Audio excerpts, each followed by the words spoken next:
जय श्री राम, जय बागेश्वर धाम। नमस्कार दोस्तों, एक बार फिर से आप सभी का स्वागत है।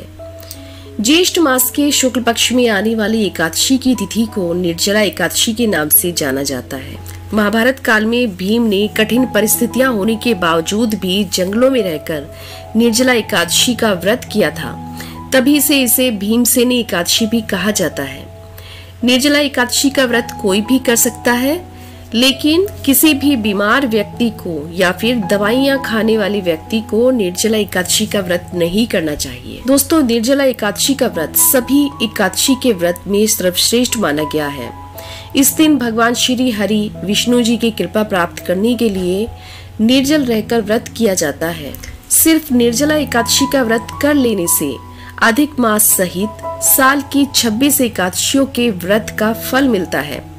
जहां साल भर के अन्य एकादशी व्रत में आहार संयम का विशेष महत्व है, वहीं निर्जला एकादशी के दिन आहार के साथ ही साथ जल का संयम भी आवश्यक है। इस व्रत में जल ग्रहण नहीं किया जाता है, यानी कि निर्जल रहकर यह व्रत किया जाता है। दोस्तों, निर्जला एकादशी के दिन भगवान विष्णु को पंजीरी और चरणामृत का भोग लगाना चाहिए। इस भोग में तुलसी के कुछ पत्ते डालने से जीवन में सदैव खुशहाली बनी रहती है। इससे भगवान विष्णु की विशेष कृपा प्राप्त होती है। विष्णु भगवान के भोग में तुलसी दल मिलाना अत्यंत ही लाभकारी माना जाता है, तो इसलिए आप ये बिल्कुल भी ना भूलें और तुलसी दल भगवान विष्णु के चरणामृत में, उनकी पंजीरी में जरूर डालें। विष्णु भगवान को तुलसी बेहद ही प्रिय है। इस दिन शाम के समय तुलसी के पौधे के सामने घी का दीपक जरूर जलाना चाहिए। इसके बाद विष्णु भगवान के मंत्रों का जाप करते हुए 11 बार तुलसी के पौधे की परिक्रमा करें। ऐसा करने से घर में खुशहाली और सुख शांति बनी रहती है। निर्जला एकादशी के दिन माता तुलसी की परिक्रमा करते हुए आप उनके मंत्रों का भी जाप करिए।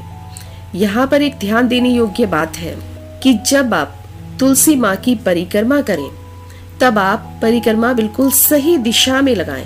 उल्टी दिशा में कभी भी परिक्रमा नहीं करनी चाहिए, यह बेहद ही अशुभ माना जाता है।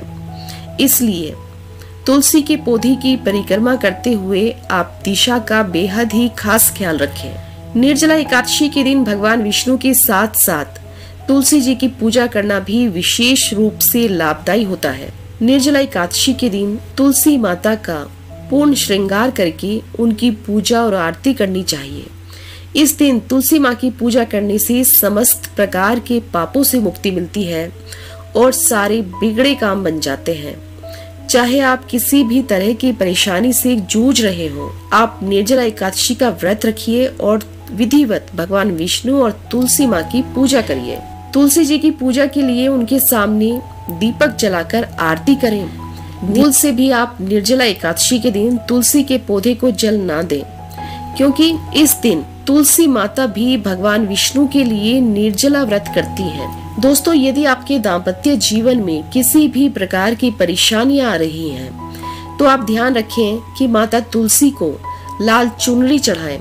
लाल चुनरी सौभाग्य का प्रतीक होती है, इसलिए इसे तुलसी पर चढ़ाने से भगवान विष्णु और माता लक्ष्मी की कृपा सदैव आप पर और आपके दाम्पत्य जीवन पर रहती है। इसलिए आप निर्जला एकादशी के दिन प्रातःकाल जल्दी उठें और स्नान आदि के पश्चात भगवान विष्णु के मंत्र ओम नमो भगवते वासुदेवाय का जाप करें। इस मंत्र का जाप करते हुए यदि आप माता तुलसी की पूजा करते हैं, तो आपके जीवन में सदैव खुशहाली बनी रहती है। और दोस्तों, यदि इस दिन भगवान विष्णु को भोग लगाते समय आप तुलसी के पौधे को भी भोग में अर्पित करते हैं, तो इससे आपकी सभी प्रकार की मनोकामनाएं पूरी होंगी और आपके जीवन में जिस भी तरह की परेशानियां हैं, आपको अपनी सभी परेशानियों से छुटकारा मिल जाएगा। ये बेहद ही शक्तिशाली उपाय हैं और दोस्तों, इन उपायों में आपका कुछ नहीं जाएगा, यानी कि आपका कोई खर्चा भी नहीं होगा। आप बहुत ही आसानी से अपने घर पर रहकर ये उपाय कर सकते हैं। इन उपायों को करने के लिए आपको मार्केट से जाकर कुछ भी सामान खरीद कर लाने की आवश्यकता नहीं है। तो आप ये तुलसी माता के ये उपाय जरूर करिएगा और इस बार निर्जला एकादशी पर आप भी भगवान विष्णु, माता लक्ष्मी और माता तुलसी की कृपा प्राप्त करिए।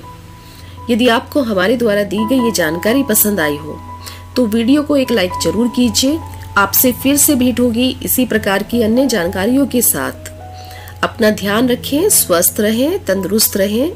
जय श्री राम, जय बागेश्वर धाम, सीताराम, राधे श्याम।